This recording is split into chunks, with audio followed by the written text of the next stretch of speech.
우리 사랑하는 성도님들, 지난 한 주간 잘 지내셨습니까? 어제는 매우 바람도 많이 불고 또 한 주간 내내 비와 또 바람이 불었던 태풍이 지나간 주간이었습니다. 이런 주간에 평안하셨냐고 여쭤보면 여러 가지 생각이 드실 수 있을 겁니다. 우리는 별 큰 피해 입지 않았지만 그래도 나라 곳곳에 여러 가지 피해 입은 분들이 계시는데 우리만 괜히 평안한 것이 기쁘고 감사한가 하는 생각도 드실 수 있고, 또 이러저러한 여러 가지 생각 속에 우리는 지난 한 주간을 돌아보게 됩니다. 그러나 그럼에도 불구하고 그 어떤 여건 속에서도 오늘 주님 앞에 와서 예배를 드릴 수 있게 하시고, 또 나의 삶을 하나님 앞에 내어놓고 고백하고 하나님의 뜻을 간구하는 이와 같은 또 말씀을 듣고 나의 삶을 정돈하는 예배는 하나님이 우리에게 주신 최대의 축복이라고 믿습니다. 오늘 이 자리에 계신 우리 사랑하는 성도님들에게 주님 은총 임하여서 내내토록 주의 평강과 은총 함께 하시기를 주의 이름으로 축복합니다. 이제 목요일부터 추석 연휴가 시작이 됩니다. 매년 반복되는 일이지만 도로에는 차량이 많아질 것이고 또 도심에는 오히려 한가해지는 이와 같은 일들이 일어나게 될 것입니다. 반가운 사람 만나게 되고, 또 삶이라는 것은 여러 가지 이러저런 일로 인해서 사람 만나는 것이 오히려 마음이 부담이 되는 때도 있지만, 그럼에도 불구하고 우리는 따스한 위로를 통해서 무엇인가 마음의 힘과 용기를 얻게 되는 때도 있습니다. 물론 마음에 너무 사람 만나는 것조차가 부담이 되는 삶의 가장 어려운 시면의 지경도 있기는 하지만, 그와 같은 다양한 생각의 오고감 속에서 우리는 하나님의 뜻을 다시 한번 생각해 봅니다. 이번 추석 명절이 우리 사랑하는 성도님들에게는 위로받고 또 위로를 주고 격려하는 기쁨의 절기 되기를 또한 주님의 이름으로 축복합니다. 오늘 본문을 살펴봅니다. 예수님 주변에는 항상 사람들이 많았습니다. 왜냐하면 예수님께서는 가는 곳곳마다 병든 자를 고쳐주시고 귀신 들린 자의 귀신을 쫓아내주시고, 또 뿐만 아니라 예수님께서는 각종 기적과 능력과 이사를 행사하셨습니다. 사람들은 예수 그리스도를 통해서 하나님의 능력을 본 거예요. 그래서 예수 그리스도께 열광한 것은 예수 그리스도가 이 땅에 오시되 로마의 압정에서 복속되어 고통당하고 있는 이들을 해방시켜 주시고 경제적인 편향과 정치적인 자유와, 그래서 그들에게 이 세상에서의 안락함을 원했던 것입니다. 그들이 기다렸던 메시아는 적어도 그랬던 것이죠. 그러므로 예수님이 기적을 행하는 곳에 그들은 환호하였고, 예수님이 천국의 복음을 제시할 때 마치 천국의 복음이 이 땅 위에서 그들에게 모든 육신의 안락과 많은 것을 제공할 줄 알고 기대하고, 그리고 그들은 예수 그리스도께 환호했던 것입니다. 예수님의 제자가 되어 예수님을 따랐던 사람들 역시 마찬가지였습니다. 그들에게는 예수 그리스도가 이와 같은 능력과 역사를 이루는 분 정도 되신다면 예수님이 예루살렘에 가면 일거의 왕권을 획득하실 것이고, 그들은 예수님 곁에서 무엇인가 도와서 할 역할이 있다고 생각을 했기 때문입니다. 따라 그들은 여러 가지 어려운 지경도 마다하지 않고 그들에게 있어서 햇빛 뜰 날을 기다리고 있었던 것이죠. 그런데 예수님께서 그들에게 기적과 능력을 행하는 만큼 예수님께서는 천국에 대한 복음을 전하셨는데, 그 복음을 전하신 가운데 주변에 있는 제자들까지도 이해하지 못할 일들을 예수님께서 말씀을 하셨죠.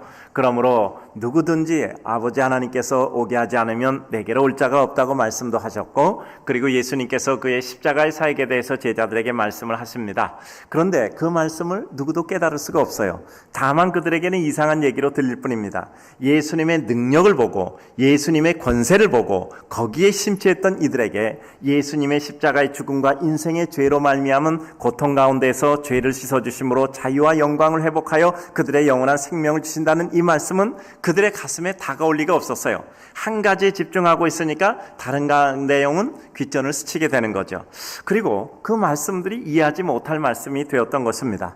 사람들은 기적의 떡을 먹고 능력의 역사 속에 환호하고 있었죠. 그런데 이제 시간이 조금 지나니까 어두워진단 말이에요. 뿐만 아니라 시간이 지나면서 여러 가지 상황이 그들에게 또다시 이전의 삶을 생각하게 하는 거예요. 해가 지게 되면 그들은 누추한 곳으로 돌아가야 됩니다. 아직까지도 손에는 쥔 것이 없어요. 그들은 예수 그리스도의 복음에 심취되어 있고 그들은 예수 그리스도의 기적이 심취되어 있었지만, 그러나 그들의 삶의 현실은 아직까지도 그들이 심취했던 하늘나라와 그 영광이 당장 손에 잡혀지지 않고 있던 거예요. 사람들은 다 하나둘 예수님의 곁을 떠납니다. 심지어는 예수 그리스도를 따르게 했다고 생각했던 그 많은 열렬적인 사람들도 떠나게 돼요. 예수님은 비가 많아져로 묻습니다. 밀물처럼 왔다 썰물처럼 빠져가는 그 사람들을 바라보며 예수님은 제자들에게 묻는 것입니다. 너희도 가려느냐? 그 수많은 사람들이 이와 같이 왔다. 그들의 마음에 흡족히 채우지 못한 어떤 것을 가지고 그들은 돌아가는데 너희도 가려느냐라고 물으신 거죠. 그런데 그 제자들 중에 수장격인 이와 같은 수제자 베드로가 이렇게 대답하는 것입니다.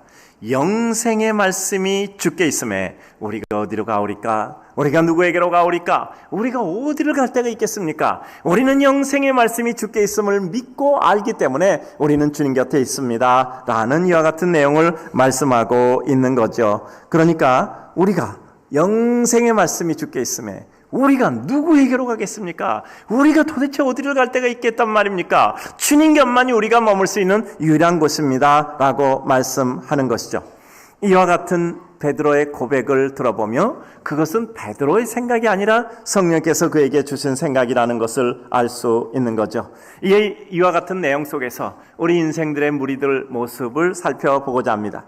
먼저는 예수님에 대한 기대가 어긋나자 떠나는 사람들입니다. 주님을 믿는 믿음에 대한 바른 기대를 하지 못한다면 우리는 결정적인 순간의 믿음으로 승리하지 못하고 오히려 주님의 곁을 떠나는 이와 같은 슬픔을 겪을 수밖에 없는 것입니다. 예수님으로 환호했던 많은 사람들, 그들은 눈에 보이는 것에만 관심을 가지고 있었습니다. 병을 고쳐주시고 귀신을 쫓아주시고 바람을 잔잔케 하시고 이적을 일으키시고 그들이 듣지 못했던 천국의 복음을 주심으로 말미암아 그들의 마음은 환희로움으로 주의 천국을 바라보게 되었던 것입니다. 그들은 이 지상에서도 주의 천국을 누릴 수 있다는 마음의 뜨거운 마음을 가지고 주님의 그 말씀에 심취되어져 있었던 거죠. 그들은 주님의 말씀을 보고 그들에게 베푸셨던 기적을 가지고 그 모든 것을 해석해버렸던 것입니다. 주님의 말씀을 현상적으로 보았지 그것을 통해서 어떤 의미를 가지고 있는가 전혀 생각하지 않았죠. 기적에 열광하고 마침내 기적의 잔상이 희미해지면서 그들은 다시 이전의 삶의 자리로 돌아갈 수밖에 없었던 것입니다. 예수님을 따르던 제자들도 마찬가지죠. 예수님을 물질세계 해결자로 봤기 때문에 그들은 각각 예수님의 나라가 오면 권세를 잡을 줄 알고 자리다툼을 했단 말이죠. 수많은 기적을 보았습니다. 그런데 그 기적의 의미를 정확하게 알지 못했기 때문에 그들은 예수 그리스도께서 십자가에 못 박히는 순간 그들은 실망하고 그들의 길로 다시 갈 수밖에 없었던 것입니다. 부활하신 주님이 그들을 다시 불러서 오순절 성령 충만을 체험하게 하시고 그들은 이제 성령 충만 후에 예수 그리스도의 십자가를 위하여서 그들은 순교자들이 되었던 것이죠. 그러므로 주님께서 그들을 다시 모아 성령 충만을 약속하고 성령 충만을 주시기 전까지 제자들은 예수 그리스도를 몰랐던 것입니다. 때때로 우리는 주님을 믿는다는 것에 대해서 실망하지 않는가 생각해 봅니다.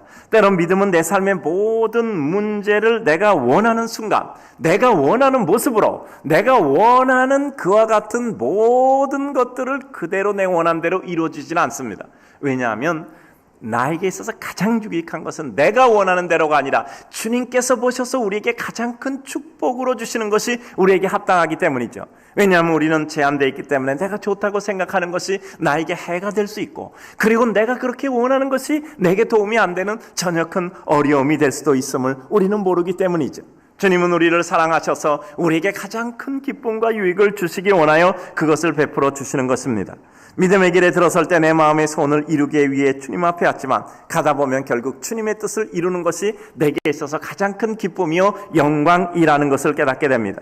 그러면 주님께 대한 바른 기대라는 게 도대체 무엇일까요? 주님이 왜 나를 부르셨을까에 대한 정확한 확신을 가지는 것이죠. 왜 나를 부르셔서, 왜 나에게 예수 그리스도를 믿게 하셔서, 왜 나에게 이런 은혜를 주셔서 나를 통해서 어떤 일을 이루실까에 대한 분명한 확신을 가지게 되는 것이죠. 그래서 결국 우리의 최종적인 목표는 주님이 주신 하늘의 기쁨을 누리는 겁니다. 하늘의 기쁨이 너무 크기에 세상에서 내가 원하는 대로 이루어지지 않아도 그 하늘의 기쁨과 감격으로 세상의 모든 슬픔을 능가하는 더 큰 기쁨을 줄 수 있고 그것은 내 안에 갇힌 것이 아니라 오히려 내 안에 샘처럼 퍼서 누구에게든지 줄 수 있는 것이죠. 제자들의 삶을 보면 그러합니다. 주님은 순간과 상황의 기쁨만 주는 것이 아니라 우리에게 기쁨을 퍼줄 수 있는 기쁨의 근원, 주의 천국을 우리 가슴에 부여하시는 거죠. 길게 바라보고 더 분명한 것을, 더 바른 것을 바라보는 삶이 있어야 우리는 주님을 바로 보고 그 나라를 보게 되는 것이죠. 사도 바울은 빌립보서에서 표대를 향하여 달려간다고 했죠. 내가 바라보는 표대, 내가 달려가는 삶의 목표와 지향점이 분명하고 옳을 때 그것이 우리에게 기쁨이 되는 거죠. 내 마음에 실망이 될 때 과연 그것이 실망일까요? 아니면 내 마음의 실망을 통해서 주님은 우리가 예상치 못했던 놀라운 일을 이룰까요? 예수님의 십자가는 사람 죽이는 기구였어요. 사람 못 박아 죽이는 형틀 기구였단 말이죠. 늘 말씀드리지만 예수님이 단두대에서 이와 같이 돌아가셨다면 우리는 목에다 작두를 매달고 다녔을 거예요. 십자가는 혐오스러운 형틀 기구였습니다. 그런데 그것이 인생을 구원하고 사랑을 실현하고 우리들에게 영원한 생명을 주는 구원의 상징이 돼버리고 사랑의 상징이 돼버린 거죠. 즉 주님은 최악의 상태를 최고의 상태로 만드신 거죠. 따라서 우리들에게 주어지는 그 어떤 것도 주님이 주신 것은 실망할 것이 아니라 그것을 붙들고 하나님의 최고의 역사를 이루는 겁니다. 오늘 너무 고통스럽고 괴로워요. 그런데 고통스럽고 괴로운 것으로 끝나는 것이 아니라 이 고통스러운 것과 괴로운 것을 손에 들고 하나님의 은혜의 최고의 역사를 이루는 것이 하나님의 백성의 진정한 모습인 것입니다.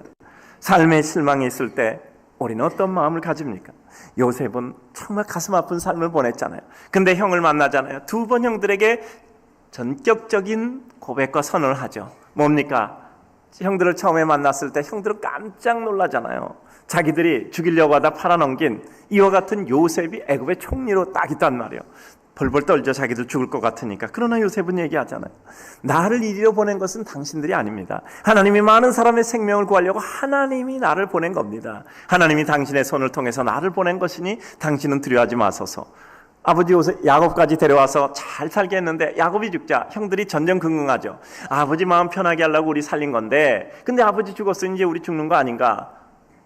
엎드려서 살려달라고 애걸하죠. 그때 요셉은 이야기하죠. 창세기 45장과 창세기 50장에 나오죠. 두 번째 50장의 얘기가 뭡니까? 당신은 나에게 악을 행했지만 하나님은 그 악을 선으로 바꾸셨습니다. 그래요.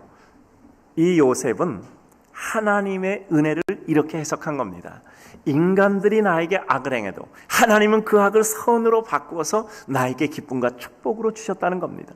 내 삶의 가장 큰 어려움과 고통까지도 하나님께서는 그 고통을 기쁨으로 바꾸시고 악을 선으로 바꾸셔서 하나님의 영광을 이루는 거죠. 다니엘도 결국은 믿음대로 살다 사자굴에 던져져 죽게 되죠. 그런데 죽음에 던져진 그 순간을 통해서 하나님이 사자의 입을 봉하심으로 말미암아 오히려 이와 같은 왕이 하나님을 찬양하는 영광을 올리게 되죠. 베드로도 3번이나 부인했지만 그것 때문에 그는 평생 동안 더 겸손히 주님 앞에 고백하며 자신의 누추한 모습을 회상하며 하나님 앞에 주 예수 그리스도의 복음을 전하며 그는 마침내 순교하는 순교자가 되었던 것입니다. 내 삶의 실망스러운 순간, 그 실망스러운 순간을 통해서 우리는 하나님의 최고의 영광을 이루어낼 수 있는 것입니다. 그러기에 우리는 우리의 삶에 있어서 주님 곁에 있는 것, 그것이 실망스럽고 고통스러운 것이라고 할지라도 그것을 통하여 이룰 하나님의 영광을 바라보기에 우리는 주님 곁에 있는 것입니다.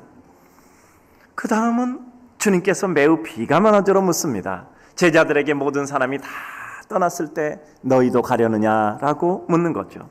우리가 주님의 마음을 실망시키거나 주님의 은혜에서 벗어나는 순간이 있습니다. 주님은 그 순간 우리에게 비감한 어조로 말씀하시는 거죠. 너희도 가려느냐. 우리의 자리에서 비켜설 때, 우리 자신과 삶에 대해서 실망할 때 삶의 실망이 주를 바라보는 기회가 돼야지 오히려 인간의 뜻을 따르는 기회가 돼서는 안 되지요. 가고자 하는 목표에서 벗어났을 때 수많은 어려움이 있을 것이나 극복의 과정일 뿐이지 우리는 주님의 은혜의 자리에서 벗어날 수 없는 것입니다. 주를 믿는 사람으로 사람의 신뢰조차 상실할 때 우리는 얼마나 가슴 아프겠습니까? 내가 사람과의 약속도 지키지 못하는데 무슨 주님과의 약속을 지킬 수 있겠어 하고 주님을 떠나는 것이 아니라 이와 같은 나라도 하나님의 은혜로 나를 붙잡아 주시니 내가 주님 곁에 있어야지 하고 주님 곁에 있는 것이 우리에겐 필요한 것이죠. 주님의 사역과 사명과 내게 맡겨진 일에 대하여 힘을 잃을 때가 있습니다. 엘리야가 갈멜산의 대전투를 이루고도 이사벨의 암살음모 한마디에 그냥 그의 마음이 천물처럼 녹아서 도망치다 그것도 피곤해 로뎀나무 밑에서 죽기를 간구하는 이와 같은 허약한 사람이 된 것을 보면서 정말 우리 인생은 한없이 약하다는 생각을 하지요. 그러나 그럼에도 불구하고 그 순간 주님의 은혜를 바라보고 주님 품으로 엎어지는 것이죠. 그래요. 엎어져도 세상으로 엎어지는 것이 아니라 주님 편으로 엎어진단 말이죠. 주님의 사역과 사명과 내게 맡기신 일에 대해서 힘을 잃을 때조차도 주님의 말씀이 생명이심을 믿을 때 우리는 주님 곁에 있을 수 있는 것입니다. 자선의 목표를 세우려고 할 때이지요. 여러분, 최선은 가장 큰 적이 뭐냐면 차선입니다. 가장 잘할 수 있는데 대강 잘하는 거예요. 그냥 이만하면 됐지라고 생각하는 것이죠.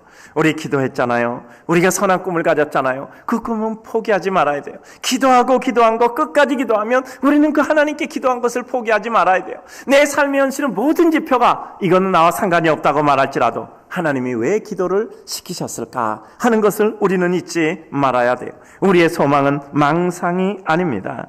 여러분, 한번 기도한 거 여러분 절대 그 마음속에 그냥 버리시면 안 돼요. 살아가면서 우리의 삶의 꿈과 내 현실은 점점 멀어지잖아요. 그렇게 노력하며 살았는데 어떻게 나는 내 목표가 가까워지는 게 아니라 노력하면 할수록 내 삶의 목표가 멀어지냐 말이에요. 그때 우리는 중요한 갈림길에 서잖아요.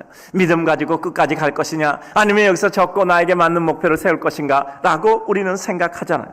우리는 억지고 우리는 마음에 그냥 내 고집으로 행하는 것이 아니라 하나님이 기도하게 하셨으면 어떤 하나님의 뜻이 있겠지라고 생각을 하는 거죠. 여러 번 말씀드렸잖아요. 제가 이 분당에 오기 전에 이제 교회를 개척하려고 여기 발전소 위에 복고에 있는데 거기 요만한 무슨 이렇게 지붕이 있는 누각 같은 게 하나 있었어요. 거기서 쫙 내려다보면 여기 다 내려다 보이는 거야. 그래서 거기 가서 이제 2년 동안 매주 월요일마다 와서 기도했단 말이에요.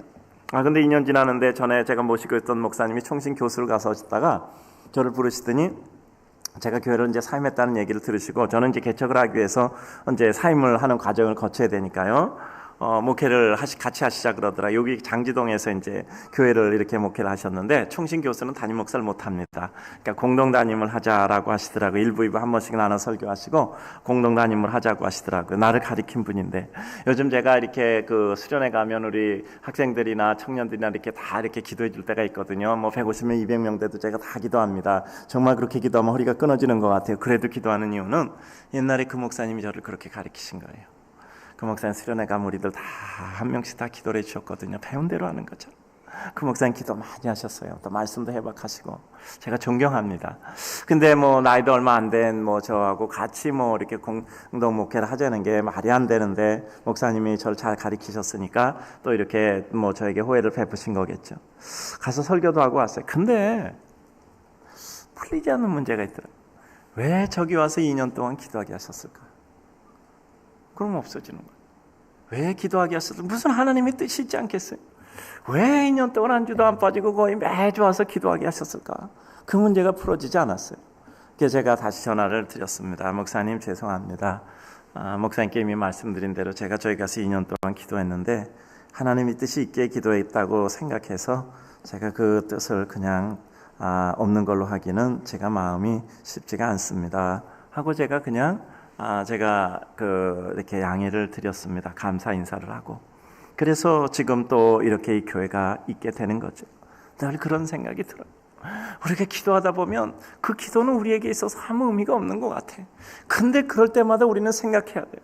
왜 그런 기도를 하게 하셨을까? 우리 맨날 기도잖아. 한 사람이 1000명을 돕는 성도 되게 하시고 인류애를 실천하게 하시고 빵과 함과 복음을 전하게 해주십시오. 우리 3가지 기도가 있잖아요. 그리고 제가 꼭 기도드리자. 하나님, 이 기도만은 상징적으로 들어주지 마시고 문구대로 들어주십시오 라고 기도하잖아요. 과연 우리가 내가 무슨 1000명을 도와, 내가 무슨 빵과 함께 복음을 전해, 내가 무슨 인류애를 실천해, 우리들에게 사두간 꿈 같아요. 그러나 그것은 하나님께서 우리에게 기도하게 하셨다면 벌써 그 기도한 지 25년 됐잖아요. 그렇다면 우리가 하나님의 은혜 가운데 반드시 그 뜻을 이루게 하실 줄로 믿습니다. 그 기도 끝에는 제가 꼭 이 기도만은 문구대로라 하소서. 우리 성도들 통해서 그 뜻을 실현하여 주시옵소서. 그래요. 저는 우리 성도들을 통해서 그 뜻이 실현되실 줄로 믿습니다. 그래요. 기도는 소망이 이제 망상이 아닙니다. 그래요. 그래서 우리는 하나님 앞에 마음의 뜻을 품고 기도했다면 차선을 찾는 것보다 하나님께서 기도하게 하셔서 기도의 은혜를 이루게 하셔서 주의 영광을 이룰 것을 끝까지 기도하는 것이 우리의 하나님의 은혜라고 생각합니다. 언제가 끝까지? 하늘나라 갈 때까지. 그리고 우리가 다 못 이루면 누가 이래요? 우리 후세들이 이루는 거죠.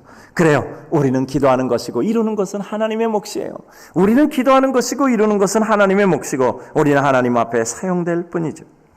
주님은 우리가 주님을 쫓는다고 하지만 과연 우리의 소원이 이루어져야만 주님을 쫓을 수 있는 것인가? 우리의 소원이 이루어지지 않는 가운데도 주님을 쫓는 것인가를 우리에게 생각할 수 있게 하시죠.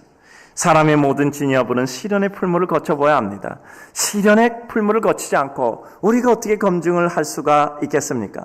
참을만 하면 누가 못 참겠어요? 견딜만 하면 누가 못 견디겠습니까? 소망이 있으면 누가 인내하지 못하겠습니까? 소망과 꿈과 그 모든 것도 없는 이와 같은 암흑절벽 속에서 그럼에도 불구하고 주님의 말씀을 붙잡고 살아가는 것, 그리고 그것을 이뤄내는 거죠. 제가 결혼 주례할 때마다 꼭 말씀드리잖아요. 우리가 사랑하여 가정을 이루는데 사랑의 기쁨은 사라지고 그리고 사랑의 책임과 의무만 남는 구간이 우리에게 올 수 있잖아요. 열정으로 시작해서 의지로 유지되고 희생과 헌신으로 사랑은 완성된다고 말씀드리잖아요. 그런데 정말 사랑의 기쁨은 없고 사랑의 책임과 의무만 있는 이 척박한 사막과 같은 구간을 우리는 책임과 의무를 지기 위해서, 약속을 지키기 위해서 그 구간을 가야 돼요. 그런데 어느 날 우리들에게 전혀 예상 못했던 기적의 은혜가 찾아오죠. 내 마음의 희생과 헌신의 사랑이 일어나는 거예요. 동정이요? 동정이 사랑이냐고요? 동정도 못하는데 무슨 사랑을 합니까? 우리의 마음에 정말 상대에 대한 애틋한 동정심과 연민과 자비의 마음과 더불어서 정말 내가 저를 위해서 무엇인가 도와주지 않으면 사람 노릇할까 하는 이런 생각과 더불어 진정한 주님이 주신 사랑의 마음이 우리에게 주의 선물로 주어진단 말이에요. 내가 가진 마음이 아니라 주님이 주신 은혜의 마음이잖아요. 우리의 삶 가운데는 반드시 참음과 인내로 책임과 의무로 가야 될 인생의 구간들이 어디에나 존속하고 있는 겁니다. 우리가 무능 때문에 무너지는 것이 아니라 무능을 이겨내고 진보하기 위한 우리의 부단한 하나님께 대한 간구와 그리고 삶에 대한 인내와 끈기가 부족해서 무너지는 것이죠. 무능해서 못하는 게 아니에요. 무능을 넘어서지 못하는 우리 삶의 끈기와 그리고 우리 삶의 포기가 있어서 우리는 무너지는 것일 뿐입니다. 우리 마음이 흔들릴 때 여기까지 나를 인도하시니까 주님이시면 인가 아닌가, 주님이신가 아니면 사단인가를 생각해야 돼요. 여러분 꿈을 접고 싶을 때 이 생각하시면 돼요. 여기까지 인도한 게 하나님이 나를 인도하셨나 아니면 사단이 나를 인도했나? 사단이 인도했으면 접어야죠. 근데 주님이 인도하셨다면, 이제까지 주님이 나를 이리로 데려오셨다면, 이제까지 주님께서 나의 길에 함께 하셨다면 내가 아무리 어렵고 고통스러워도 이건 주님의 과정이지 결과가 아니란 말이에요. 내가 하나님의 영광을 가리우는 한이 있어도 후회하지 않겠다라는 이와 같은 강한 각오가 필요해요. 여러분, 저는 늘 그런 생각해요. 제가 목회를 해야 되겠다라고 생각할 때 제가 꼭 한 가지 가진 겁니다. 내가 하나님의 영광을 가리우는 한이 있어도 내가 절대 후회는 안 한다. 그렇지 않으면 끝까지 못하겠더라. 여러분, 우리가 날마다 태어나 죽을 때까지, 우리가 작정한 시간부터 죽을 때까지 하나님의 영광을 한 번도 안 가리고 하나님께 은혜만 되고 영광되고 그렇게 살 수 있을 것 같아요? 오늘 이 인간이 죄로 말미암아 번복된 인간인데 우리가 한계가 있는데 우리가 그렇게 지낼 수 있겠느냐?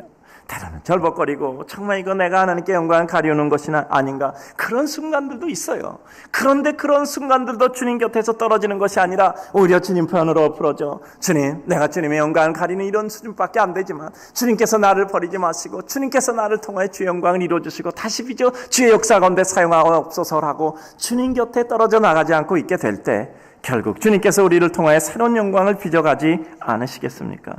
삶이 무능하고 지루할 때를 넘어설 수 있고 자책이 될 때도 있을 겁니다. 그러나 그 어떤 경우라도 우리는 하나님의 은혜 가운데 주님 곁에 있어야 돼요. 그래요. 어려움이 없을 것이라는 확신이 우리를 강하게 하지는 않습니다. 어려움이 없는 경우는 없으니까요. 어려움이 있겠지만 주께서 그럼에도 불구하고 이길 힘을 주시겠다는 확신이 있을 때 우리는 비로소 확신 속에 강할 수 있는 것이죠. 주님 곁에 있어 드리는 것은 구체적으로 우리에게 무엇입니까? 내 주장을 포기할 때 주님 곁에 있는 겁니다. 내가 정말 무능해서 주님께 영광이 안 된다 할지라도 그럼에도 불구하고 우리는 주님께서 어느 날 우리를 다시 빚어 하나님의 은혜 가운데 사용하신 것을 믿고 주님 앞에 간구하고 나가잖아요. 베드로가 그랬잖아요. 베드로가 주님께 영광이 아니라 누가 되었는데 그럼에도 불구하고 그는 결국 가룟 유다처럼 주님을 떠나고 스스로 자기 악한 길을 가지 않고 주님 앞에 엎어져 다시 그는 새로운 길을 가잖아요. 그런 것처럼 우리 삶이라는 것은 주님 곁으로 가는 겁니다. 그리고 주님 곁에 있어 드리는 것, 내 주장을 포기하고 주님 곁에 있는 거죠.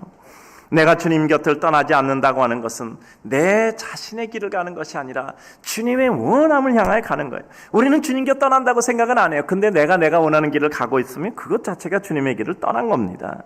주님은 어제나 오늘이나 동일하세요. 수많은 사람들은 다 주님의 길을 떠나면서도 그리고 자신은 주님의 뜻을 이루고 있다고 생각하는 착각 속에 있는 겁니다.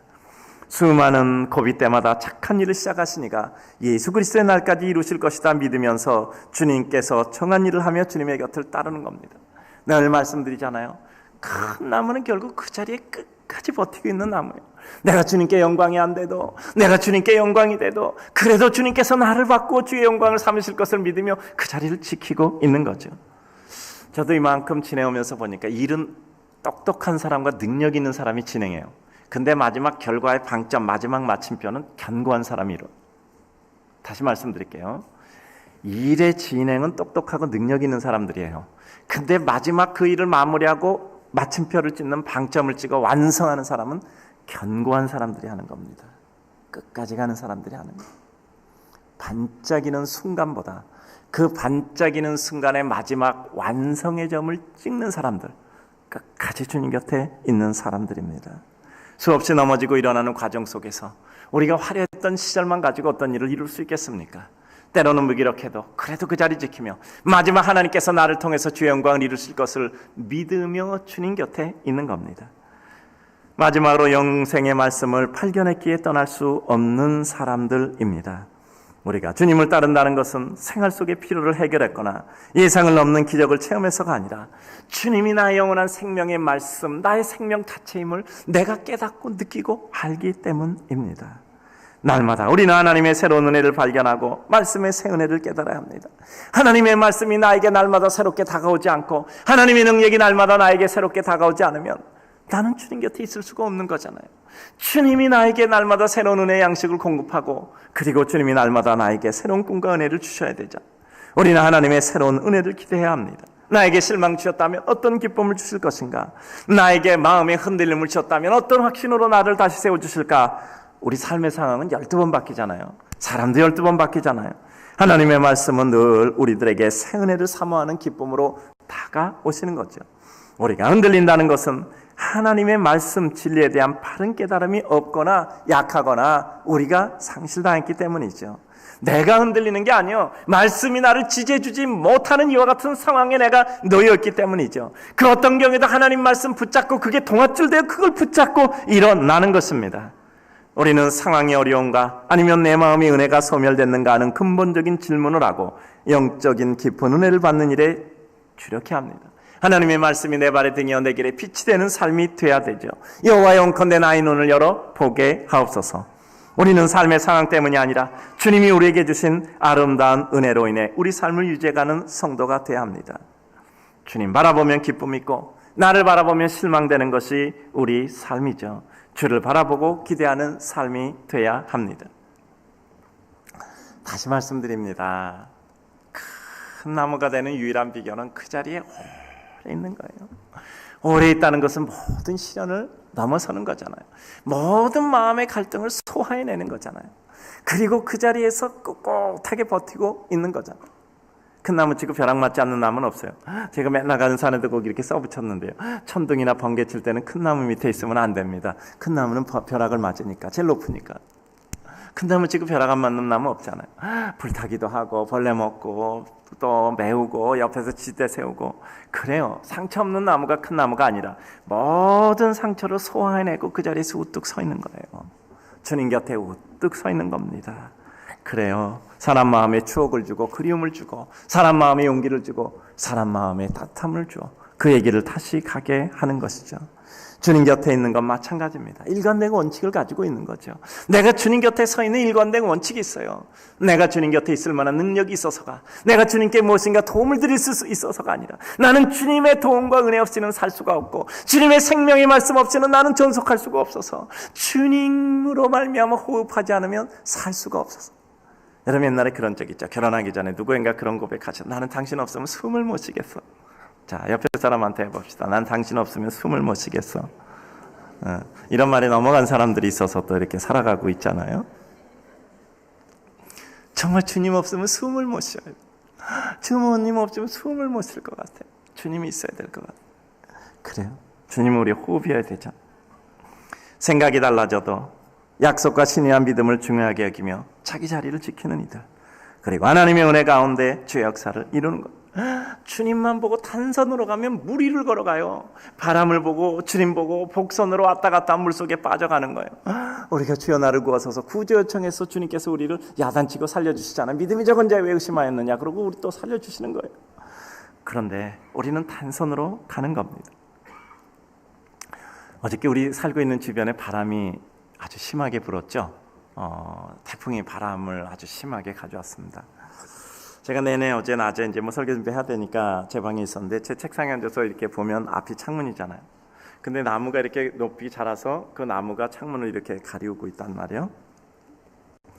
바람이 부는데 나무가 이렇게 거의 위까지 부분들이 거의 90도로 꺾이더라고. 바람이 너무 센 거예요. 바람이 너무 센 거예요. 근데 그게 잠깐이 아니고 하루 종일 그렇더라고. 이게 소설적으로 표현하면 이런 겁니다. 제가 분명히 소설적 표현이라 그랬어요. 강단에서 하는 게 아니라 뭐냐 마치 머리끄댕이를 끌어서 이리저리 휘젓고 다니는 것 같아요. 너무 처참하더라고요. 그냥 아무것도 못하고 끌려 다니는 거예요. 나무는 아무런 방어를 할 수가 없어. 그냥 이리 끄는 대로 끌려서 그냥 쫙 휘었다 또 갑자기 저쪽으로 탁 떨어지고 이리 끌렸다 쓰러지고 그냥 너무 보기가 초라한 거야. 제가 커튼을 내리려고 그랬어. 너무 보기가 민망해서. 나무가 너무 불쌍하고 초라한 거.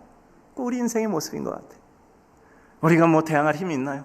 바람 불고 폭풍 오면 그대로 이리저리 휘달려야 되잖아.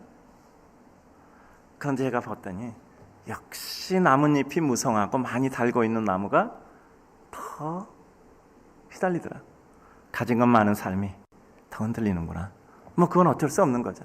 가진 거 많은 삶이 더 흔들리는 거예요. 건너편에도 그 나무 큰 나무가 있는데 이파리가 아주 조그만 나무들이 있는데 그거는 그 이파리 작은 사이로 바람이 스쳐가기 때문에 그와 같이 90도로 꺾어지진 않아요. 근데 이 나뭇잎 큰 것들은 거의 이렇게 90도로 이렇게 그 위까지 있는 것들은 그렇게 꺾어지더라고. 그런데 또 이리저리 근데 잠시가 아니야. 내 그걸 계속 조금 이렇게 그 동영상을 1분 정도를 찍어놨어. 도대체 정말 우리 삶이 이렇게 끌려다니는 것 같아. 내가 원치 않는 곳에서 끌려다니고 시달리고 그것도 잠시도 아니고 끝이 없이 하루 종일 그렇더라. 하루 종일 그렇더라. 뭐 잠시 한숨 지나가면 괜찮을 것 같으면 그 참을 수 있겠죠. 근데 언제 그럴까? 아니 아무런 태양할 힘이 없어. 아무런 태양할 힘이 없는 거야. 그냥 그렇게 시달려야 되는 거예요. 그것이 우리 삶이잖아요. 그러나 분명한 거 우리는 알잖아요. 제가 그 생각해서 제가 이렇게 메모를 해놨어요. 내일 아침은 달라지리라. 폭풍이 그렇게 오래가지 못하잖아. 내일 아침이면 달라지리라. 그래요. 오늘 아침에 일찍 제 방에 와서 커튼을 올리고 봤어요. 그 나뭇가지가 다시 솟아올라서 제 창을 가리고 있더라고요. 물론 내상과 외상을 입어서 나무가 많이 흐트러져 있어요. 그러나 여러분 자연에 있는 놀라운 하나님의 힘이 있어요. 그게 뭔지 아십니까? 자, 따라서 합시다. 복원력. 하나님이 섭리하시는 자연에는 복원력이라는 게 있습니다. 시간이 지나면 처졌던 가지들 다시 바짝하고 서게 될 것 우리는 다 알고 있잖아요. 반드시 자연에는 복원력이라는 게 있어요. 그래서 그 강한 바람에도 결국 뿌리째 뽑혀나가지 않았으면 그 나무는 다시 바닥에 서서 하늘을 향해 솟아오르는 겁니다. 우리 성도님들 삶에 시달리고 어렵고 고통스럽죠. 그러나 그럼에도 불구하고 반드시 우리 삶엔 복원력이라는 걸 주시는 거예요. 하나님이 그 바람 지나가는 다음날 밝은 햇살처럼 그들은 다시 그 햇살을 향하여 결국은 하늘 향하여 솟아오르는 것입니다. 제가 어제 그래서 그 바람 부는 광경을 보다 제가 제 책꽂이에서 제 40년 된 옛날 제가 그 40년 전에 보던 시집을 하나 꺼냈어요. 제가 안 버렸어요. 아주 누렇게 돼서 저 도서관에 오래된 책들 있잖아요. 그런 것들 누렇게 돼서 있는데 제가 그걸 뽑았습니다. 김수영 시인의 거대한 뿌리라는 시집인데 거기 뭐 검이라는 시집, 내가 으스러지게 서름에 몸을 태우는 것은 내가 바라는 것이 있기 때문에 이런 시들 나오는 책입니다. 거기 풀이라는 시가 있어요. 아마 여러분들 이전에 아시는 분들 좋아하셨을 시입니다. 거기 이런 구절이 나와요. 풀이 눕는다. 바람보다 더 빨리 눕는다. 바람보다 더 빨리 울고 바람보다 먼저 일어난다. 뭐 여기에 대한 모든 의미는 다른 의미로 해석하지 않아요. 시라는 것은 독자의 해석의 영역은 각자의 축복입니다. 각자의 몫이에요. 그래서 누가 뭐 이걸 어떻게 해석하고 하는 것은 옳고 그름은 없어요. 저는 여기에 대해서 다른 의미 부여하지 않고 이 문자대로만 그냥 읽습니다. 풀이 눕는다. 바람보다 더 빨리 눕는다. 바람보다 더 빨리 울고 바람보다 먼저 일어난다. 바람 불면 풀은 다 누울 수밖에 없는 거예요. 견딜 힘이 없으니까. 그러나 바람보다 더 빨리 일어나는 겁니다. 바람은 스쳐가는 것만이지만 풀은 다시 일어나는 거예요. 나무는 바람 불면 그저 가지가진 만큼 더 심하게 이리저리 끌려다니고 이리저리 휘둘리지만, 그러나 바람 지나가면 또다시 일어나는 겁니다. 우리 사랑하는 성도님들, 삶이라는 게 시련만 있는 게 아니에요. 그 시련을 극복함도 있는 것이고, 시련의 극복 끝에 다시 복원하여 이전을 능가하는 더 장대함으로 일어설 수도 있는 거예요. 주님 곁에 있는 것이 고통과 이해하지 못할, 그래서 내 마음속의 상실과 마음의 아픔만 주는 것이 아니에요. 주님 곁에 있음으로 여러 가지를 겪지만 그럼에도 불구하고 주님 곁에 있음으로 우리는 그 모든 것을 복원해내고 하나님의 은혜 가운데 새로운 영광을 이루는 거예요. 그래서 성도의 삶은 복된 줄로 압니다.